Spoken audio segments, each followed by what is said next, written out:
excited that, he just said these guys are doing great things. And of course, Well, we that's know that you serve your client base so well. So well, that part's great. and that's really what this is about. Somebody asked me. In fact, I just had a customer, which is why I'm running a little late, that was asking me what we're doing. What are we selling online? And I said we're not really selling anything. What we're really doing is trying to get information out to people. And if people have ideas of what they're doing, or if a certain teacher is doing something great, we want to be able to get that out to as many people as we can, so that these ideas spread. Because everybody's in the same boat where they don't know what to do at this point, right? Because Yeah. we've never done this before. So, and now on top of all this, we got those murder wasps coming, and so yeah. So at least we're only At least we're apparently Beth dropped off. That's fine. Beth is actually in a parking lot with my middle child, who is a student, is a flight student, and Okay. he is eligible to take his private pilot's license test. But so he has all the requirements done, but they only give you 30 days to take your test. Well, we're in the middle of this. How is that supposed to look? So they actually did make an arrangement where he could meet an instructor up in Butler and actually take his written test today, so that he could, finish that part of his class. So, but the whole thing's just weird. So, anyways, hey everybody, thanks. Go ahead. No, I was just gonna say Godspeed. I wish him Oh, well. thanks. I appreciate it. That's a good thing. Yeah. Well, we want to welcome everybody that's coming into Washington to watch Coffee Conversations number 46. It was 8 million the other day, Jen. With Walt Straiton, educational consultant for Conn Selmer. Thanks, Walt, for joining us. We really appreciate your time that you spend with us, and we really appreciate Conn Selmer and everything they're doing through this whole interesting time that we get to be in. So, what exactly is your job there with Conn Selmer? Thanks, Richard, first of all, for the invitation. And it's a pleasure to say hi to everybody. My official title is that of Education Support Manager. I'm part of the 18-member Division of Education of Conn Selmer, and we have 18 full-time people dedicated to supporting music educators around the nation. This started with 2, and that was Dr. Tim Lotzenheiser and administrative support. And then we added Mike Campice to the mix, and from there it's grown. So I'm part of a team of 5. Specifically, I service schools between North Carolina and Maine. I live in Williamsport here in Pennsylvania. So pretty much in the center of the state, which allows me to get to Pittsburgh or to get to DC or New York or Buffalo. The majority of my territory, like a little bit over 3 hours. Boston and New England is a little bit larger, but basically it's to help to identify, first of all, needs of directors and help them plot a path forward. It's our observation. I've been in this position 3.5 years, having come from 26 years of teaching in both winds and strings in North Central Pennsylvania here in Williamsport, with a 10-year journey to Los Angeles, and then before I was able to return back east. But it's my observation and analysis of through this region nationally that you have an awful lot of directors that are coming into positions, particularly as maybe more experienced baby boomer generation band directors have retired and new guys are coming in. Their programs may or may not be seeing new life, but they inherit a large inventory of instruments that are way beyond their usable prime. And we joke internally, stuff being held together with baling twine and duct tape. But the truth of the matter is, I have seen more instruments. You guys have seen more instruments with baling twine and duct tape than probably we really wish to admit to. And it's evocative of a culture. The great buying binges of the there was the 50s, 60s did well. The early 80s, there was a little bit of a bump. A little bit of millennium, there was a bump. But by and large, instruments are way beyond their usable life. So what we do is we will come in and we'll start, meeting with, in fact, I recall that wonderful day I had a chance to visit your store. We had a couple of your colleagues come in, and we start with deploying our free inventory system where we come in, we work together in partnership with you. We come visit the school, or the instruments might come to your store, and we go through them top to bottom. You rate the instruments on a scale of 1 to 4. And we usually use excellent, good, poor, or turn it into a lawn ornament. Those are the 4 categories. We do our best to avoid fair in the middle because we know that's sort of where, conditioned music educators have, over time, experienced music educators have come to terms with, okay, we'll do just enough for it to get by, or we'll just tweak it a little bit with whatever limited resources we have. But it's like, how much, at the end of the day, how much money do you put into a Toyota that's 15 years old and has 280,000 miles on it, and where the cost of repair, and when you then you go back and you amortize that over 10, 15 years, and you realize that same bass clarinet has been in annually over X amount of period of time. There's a point of diminishing returns. So what we try to do is put together a process using this inventory system where we help do a condition analysis. We have access to some databases that let us reverse look up serial numbers. So for example, if we come to a Bach trumpet and its serial number is 1, 2, 3, 4, we can take that into our database and determine that it was built back in September of 1981, that kind of research methodology. From there, you do the analysis of first the instrument, second you do the reverse serial number lookup, and from there you can get a sample where we can kind of determine the age of each instrument, then the median age of the brass or the woodwinds or the percussion. Then we do that of the overall inventory, and then align that with the district's. So it first tells what we're affirming the district's initial investment, saying, thank you, school board president. Did you know over the past 25, 30 years, you've spent X for all these instruments? By the way, a third part of that is we will go through, help encourage the director to go through the business office and say, could you give me a spreadsheet of, the musical instrument purchases over the past however many years they have access to data. Some places have it down for 40 years, believe it or not, and others have no records whatsoever. But you use then a cost analysis to say to the school board president, thank you for the support that you've given the band program over the past 30 years. Did you know that you've spent, I'll make this number up, $150,000 in instruments over this period of time? Did you also know that our condition is here, and here's a statistical analysis?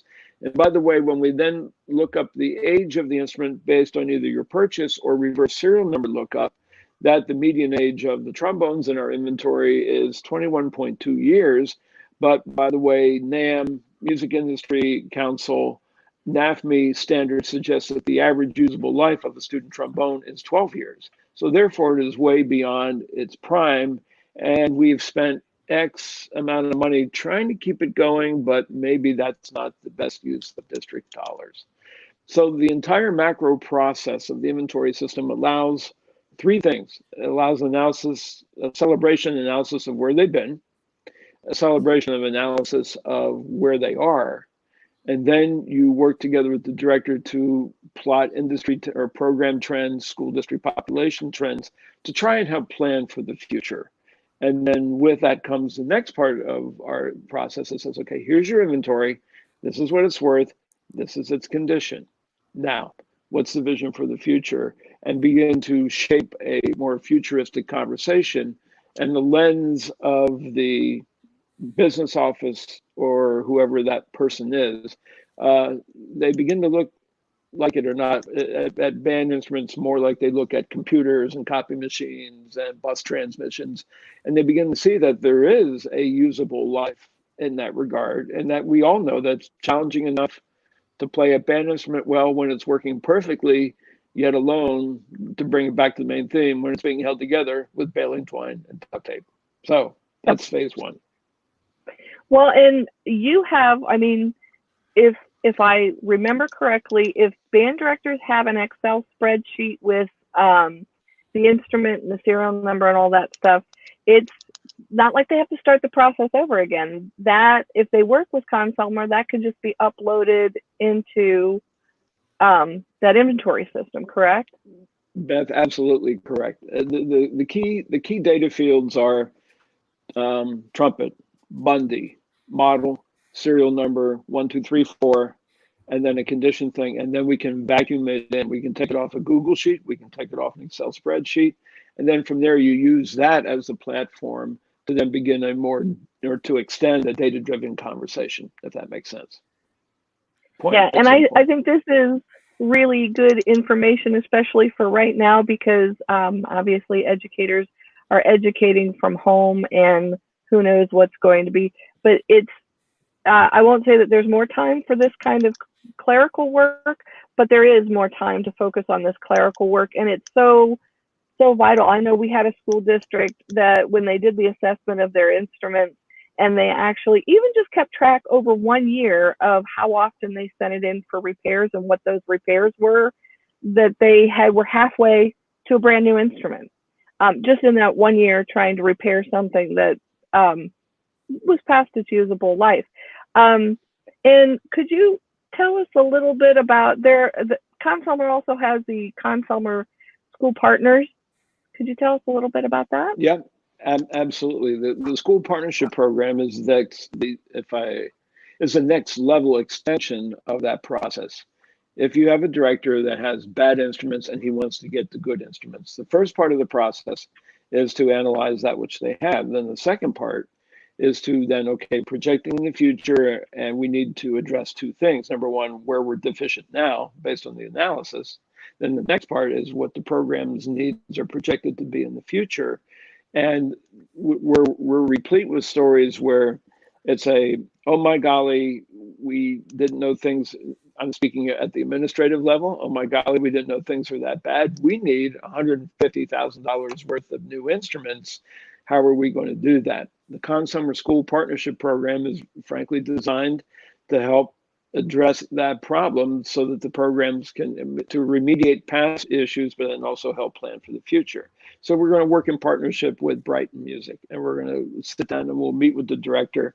And what Conn Selmer does as a company is that, in support to and with and through our fine local dealers such as yourselves, they're going to receive very, very, very favorable price. Two parts, very favorable pricing on their new instruments, but secondly, the opportunity to, invariably you end up with large need. And so what we have the opportunity is we offer internal 3-year, 4-year, 3, 4, 5-year financing.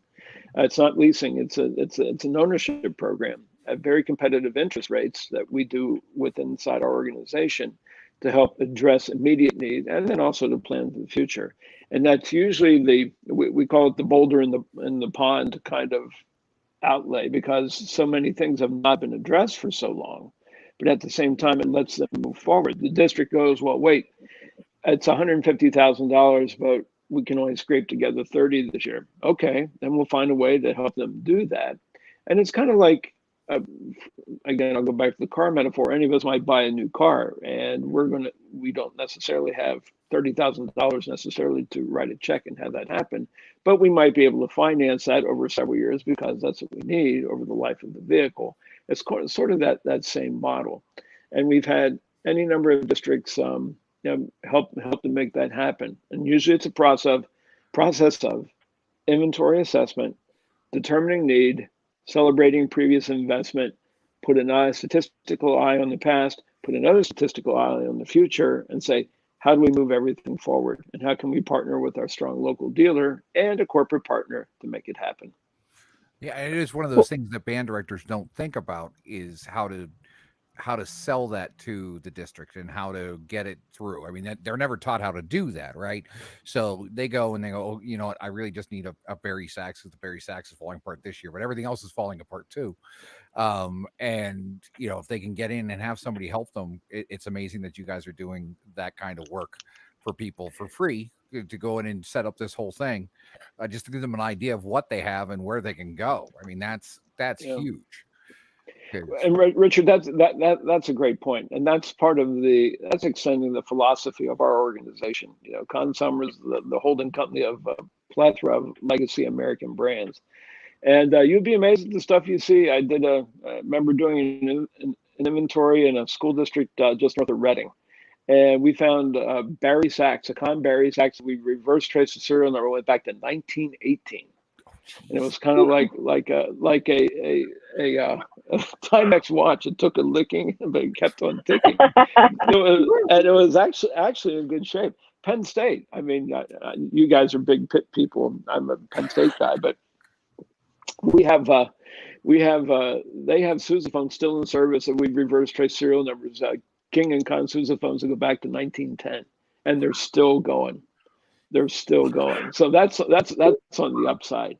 But then we know that there's any number of bad instruments, particularly when the band director loses control of the conversation to I need instrument X, and someone goes up to website Y and buys the cheapest price, and you guys see it every day, the horns that come in that are poorly built to start with, and you can't get parts to, and then the district has just wasted money. That doesn't do the taxpayers any good, but roll it down to the end, it doesn't do the child any good.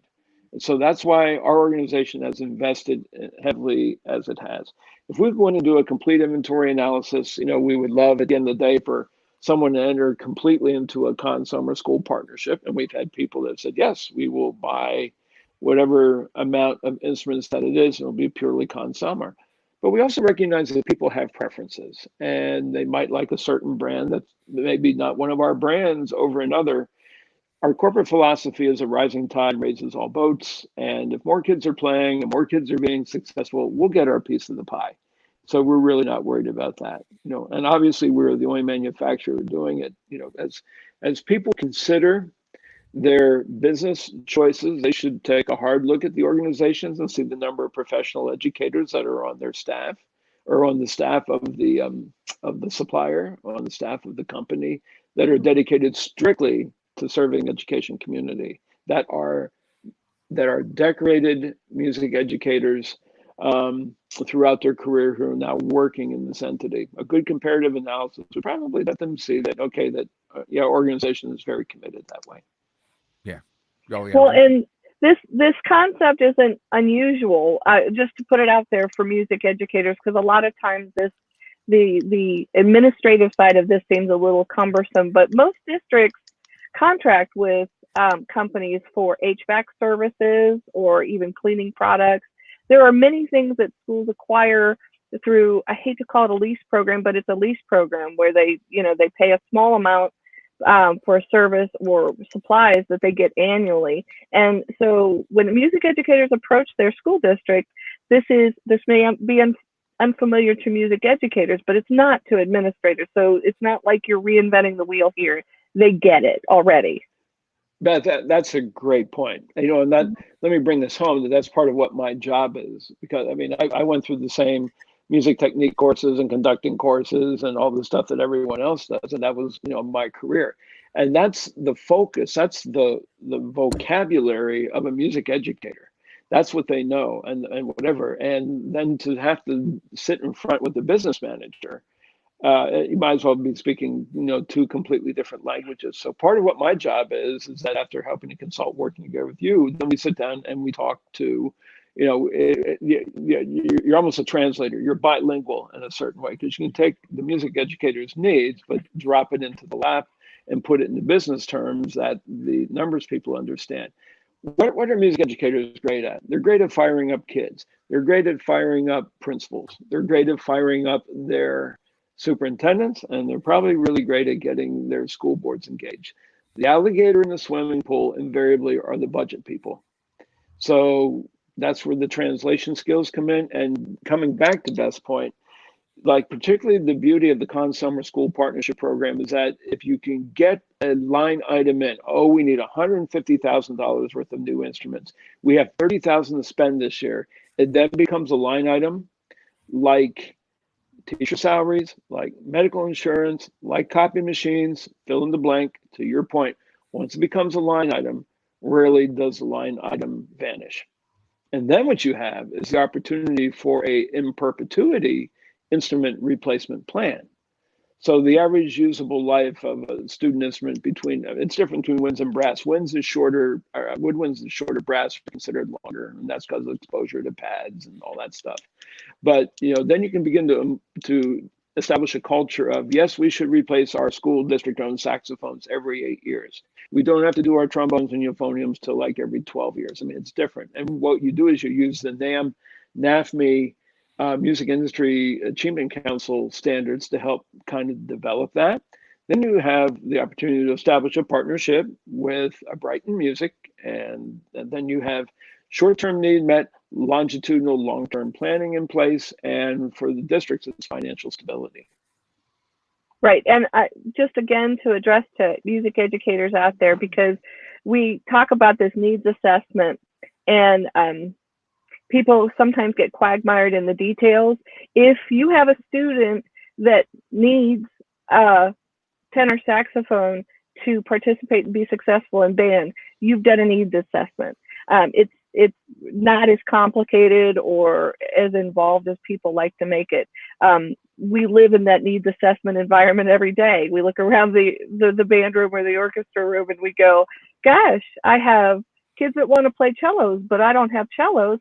Well, you've done a needs assessment. You need cellos. Or you have an ensemble that, you know, in one building that has a library of sheet music for days and days, and then across the district you don't have any sheet music.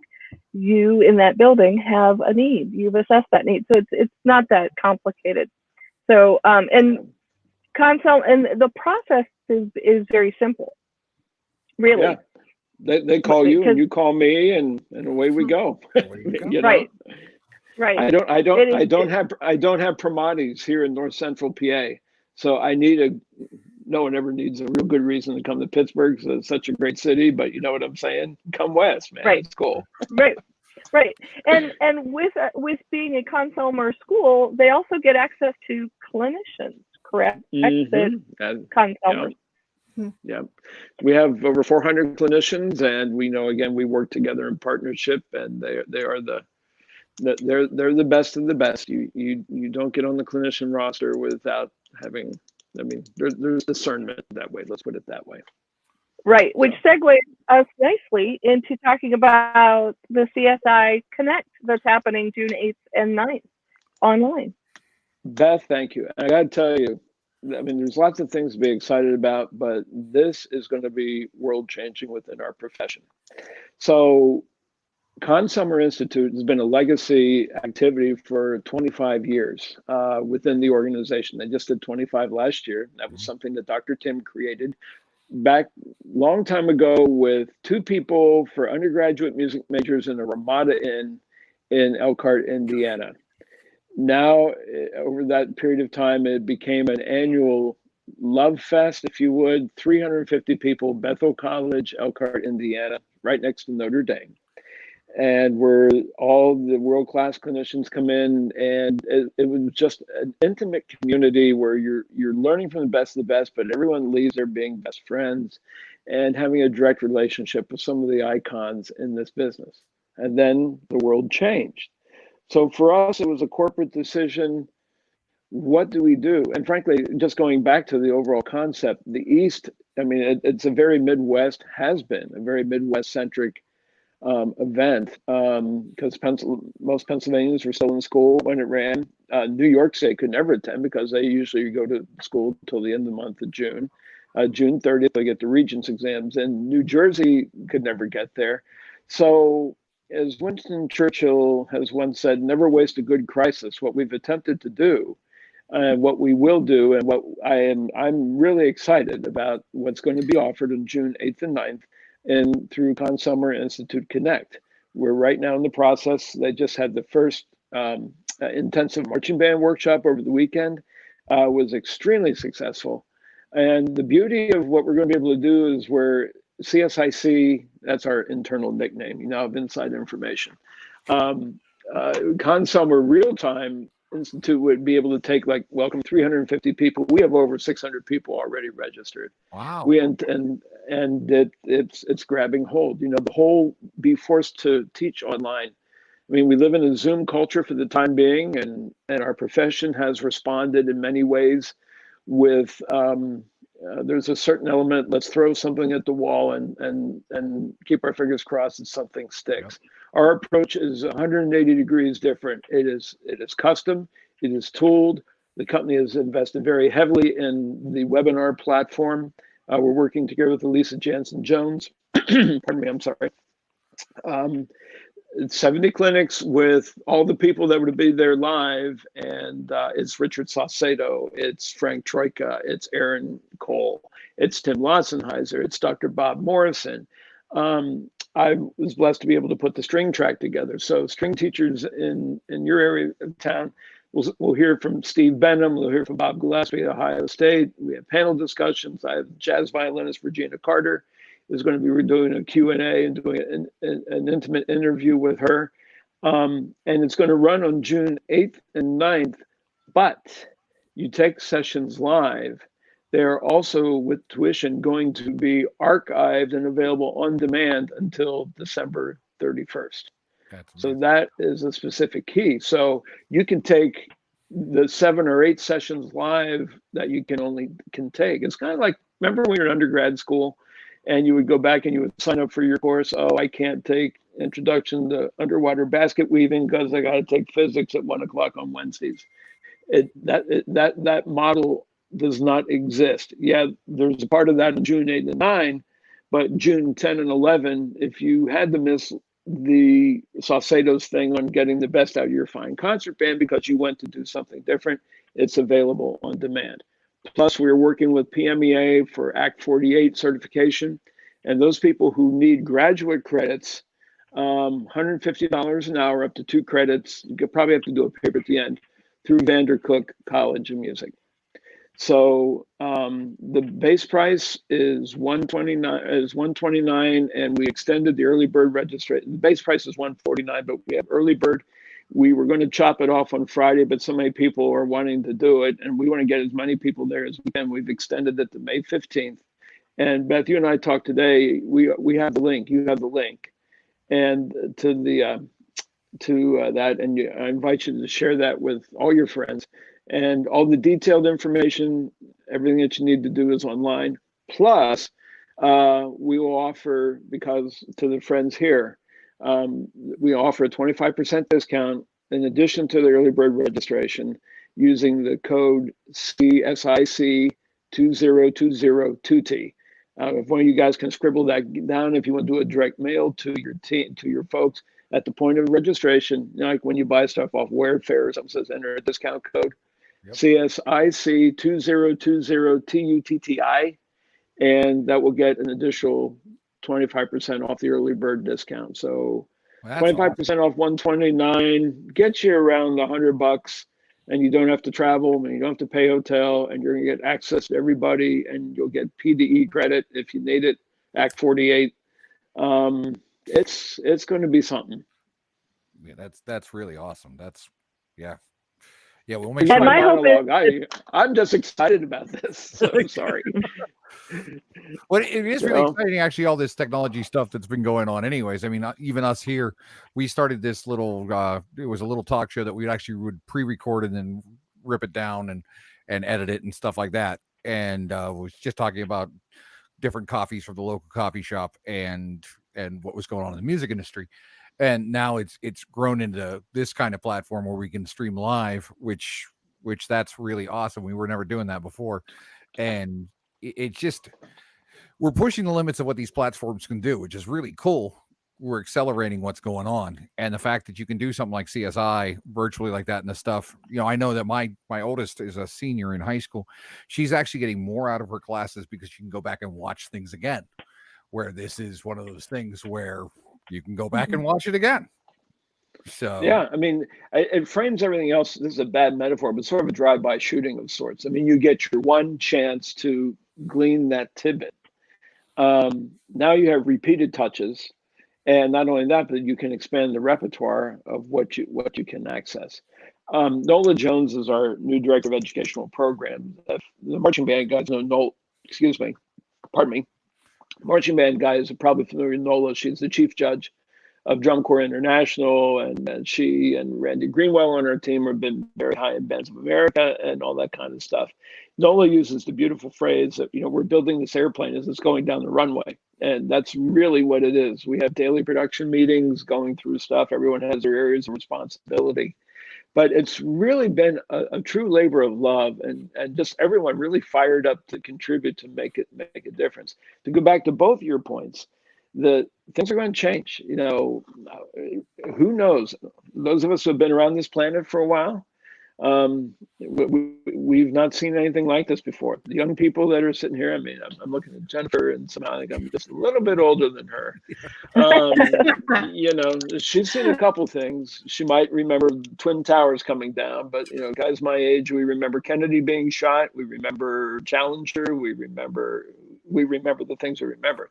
This is uncharted territory, and all music educators, specifically instrumental music educators, let me try it again. All music educators in general, music educators specifically, we're going to be sitting on a paradigm shift, and there's no two ways about it. What does 6-foot distancing mean on the marching band field? What does virtual marching band look like? If indeed schools go back into full session this September. Right. It's difficult, I know, for you guys to figure out what the next 2 months for you look at. Imagine if you own three manufacturing plants domestically, and you're trying to figure out how to bring people back to their jobs and anticipate need and demand in that process. So we're all in this together. I'm appreciative of being part of an organization that says, you know what, we don't know where business is going to be at the end of the year. While a lot of people are playing defense, Conn Selmer is playing offense. All right, we're going to invest heavily in this, and we're going to meet the needs of the teachers, because we know at some point it's going to come back. What it looks like, we don't know, but we're going to help people be ready for it, and in the process, we'll do our best to be ready for it ourselves. That's it. And just hearing you talk about that too really shows that Conn Selmer as a company just has it together, like the planning processes, the communication, in all departments. It really has it together. So that shows. We appreciate it. It goes back to that Churchill thing I was saying, because our team meets by Zoom, all 9 to 13 of us every afternoon from 4:30 to 5 o'clock, rehashing what got done during the day. Now, we were all part of the same team, but the level of communication within the team was probably limited to email, or it might be a phone call, but you didn't get a chance to see each other. You didn't get a chance to have that third sense of stuff, which that's an important ingredient, because email is cold.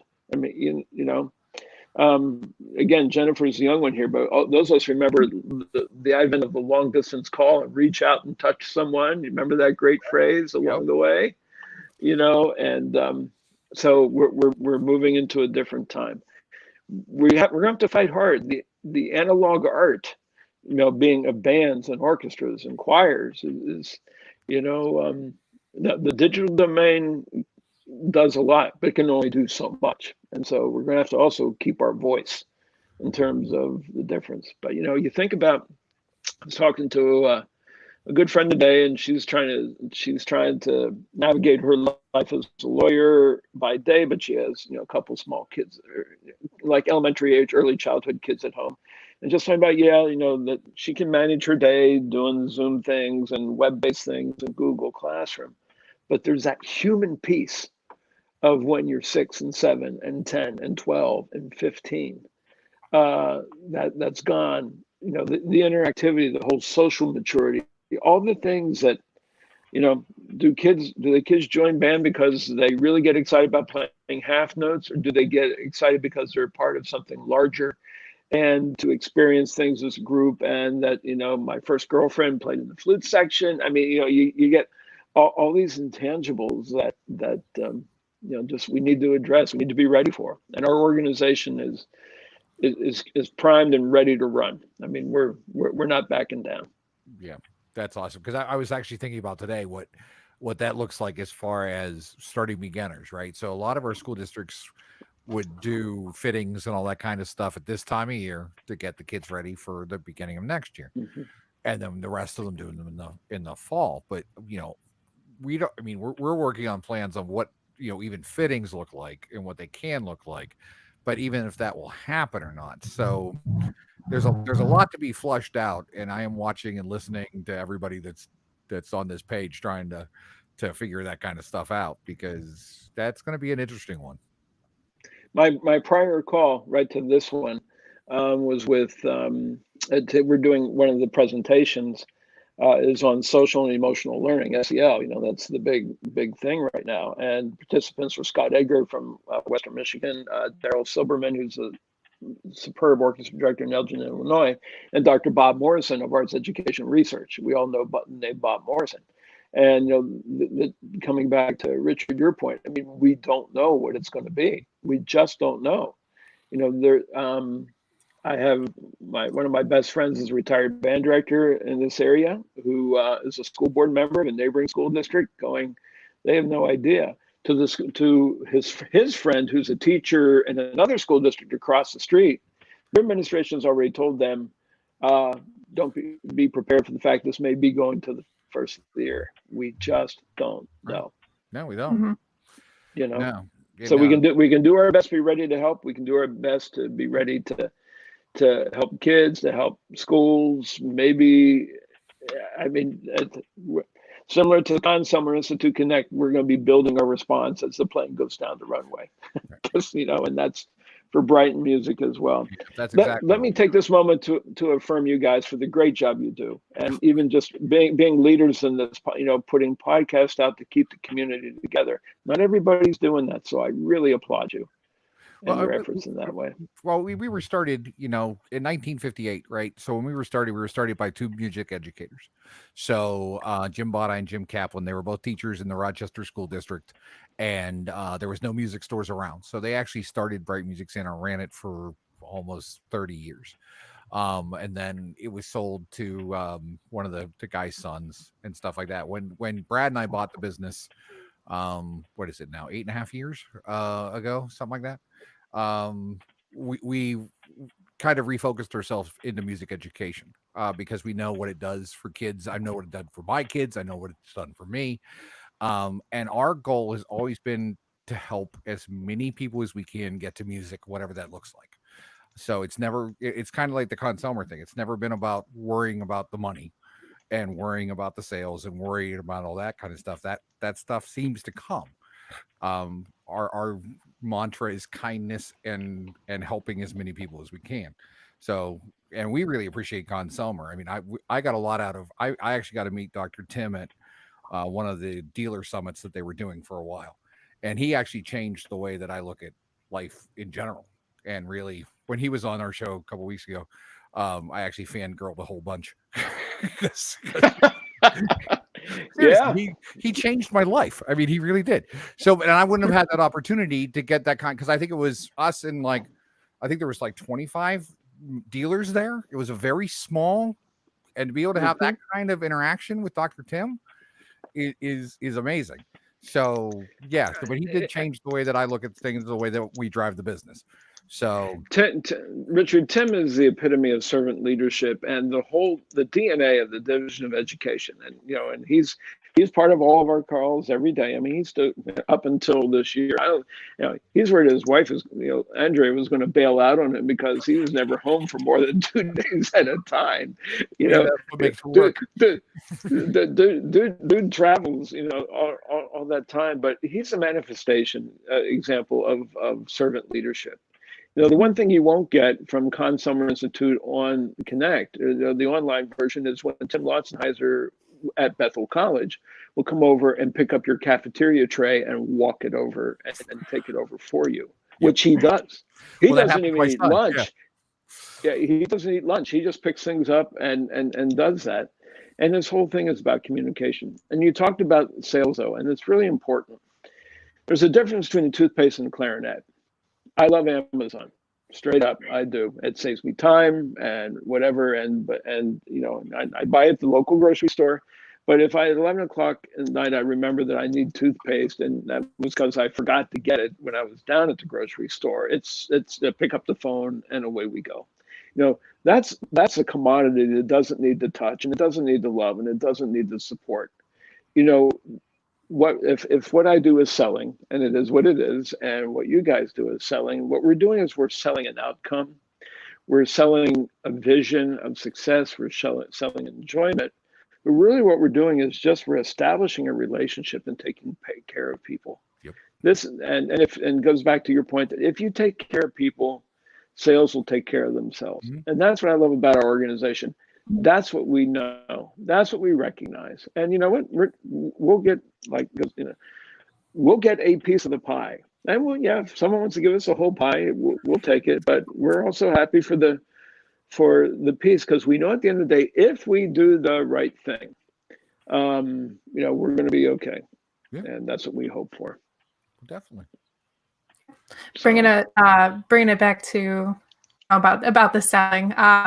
One of the neat things, like for me, my very first day on the sales floor, have no experience in sales whatsoever at Bright Music Center. So I started, one of the very first lessons that I learned from our incredible staff is that they said, you know, we don't make commission, but if someone comes in here, we help them try to get the right thing for them, whether it be it's the cheapest thing or the most expensive thing or something right in the middle, what's going to be best for them. And, you know, since then, it's like, it's what we've kind of just created our mission around, is what's going to be best for the person that we're helping. So, Jennifer, that's absolutely, and that's the recipe for success. You know, there are certain relationships in life that are transactional. And then there are other relationships that go far beyond that. And that's what we have the opportunity to do in that regard. You know, everyone wants to succeed. Everyone wants to have joy brought into their life. And that's our opportunity.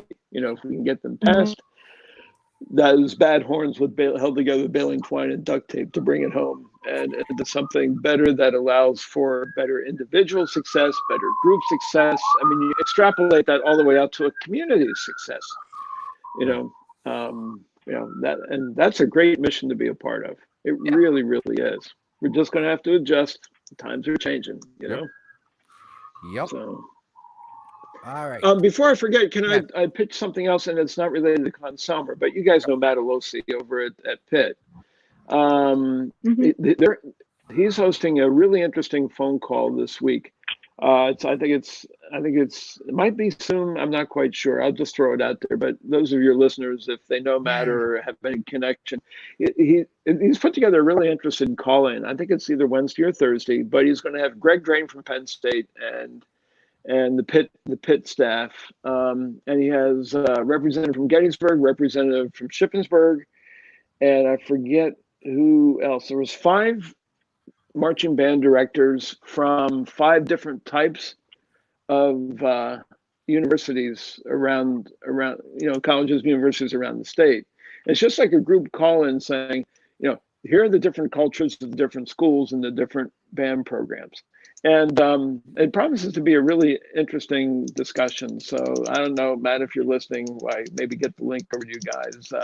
Because I mean, it's free. It's a similar thing to this, but it should be an interesting conversation for those people who have kids that are, you know, are going to be seniors who are looking for that next level. Yeah. Right. So it is Shippensburg, Penn State, Gettysburg, Pitt, and Westchester University. Oh, Westchester. Oh my God. How do you forget Westchester? Yeah. I'm going to get shot. Very interesting. I was going to say that one you might get in trouble for, but that's okay. And that's Wednesday, Well, May 6th at 4 p.m. Yep. Yeah. Yep. And which, if any seniors currently are watching this and are thinking about marching band, whether to do it or not, just do it. Yeah. That's I mean, just do it. Yeah, because all of those schools have great, you know, Shippensburg, you know, not being a big music major school, but they've got a great director, they've got a great staff, and they do really, really good stuff. Westchester's always been a powerhouse. Yeah. And then Pitt and Gettysburg, for a small liberal arts college, they've always been known for just doing good work, high quality work. And then of course you got Pitt, and then of course you got Penn State. So it's like, you know, it's all the same thing. We all have those great memories, you know. We're blessed to have those. We really are. I posted the link in the comments for anybody that wants to go through for the Google Doc and sign up for that call, because that is a sign-up call. Thank you. So thank you, Richard. No, not a problem that's great. At all. No, that's awesome. There's some great information there. So anybody else have anything else for the good? Well, I'm really glad that, Walt, you could come on, and we kind of pinned Rick on some of these questions, and he, while we were on with him, he was like, "Hey, why don't you get Walt on?" So I guess you could say blame Rick if this was painful, but we're so glad to have you, and we will get your coffee out to you. Yeah. Well, thank you. And number one, thank you for the privilege and opportunity. It's wonderful to see you guys again. It's a reminder of even out of this current situation notwithstanding, that I hope we do get the opportunity to see each other. And it will be my pleasure to serve to help any of the listeners here today with any of the things that we talked about together in partnership. To your listening audience, you're blessed to have a great dealer that certainly you hopefully leave today with the knowledge that they're interested in service and your success, as am I, as is our organization. And together, all of us work together to make your life, and most importantly, the life of your kids, better. That's what we do. That's why we do what we do. What it's about. It's cool. Thank you very much. I guess we'll see everybody tomorrow again for Coffee Conversations with Christy from New Philadelphia Area School District. She's a choral director out there. We'll get the choral's perspective of what's going on. So until that time, thanks a lot. Okay. Bye, guys. Thank you. Bye. Thank you, Walt. Thank you. Yep. Bye-bye now.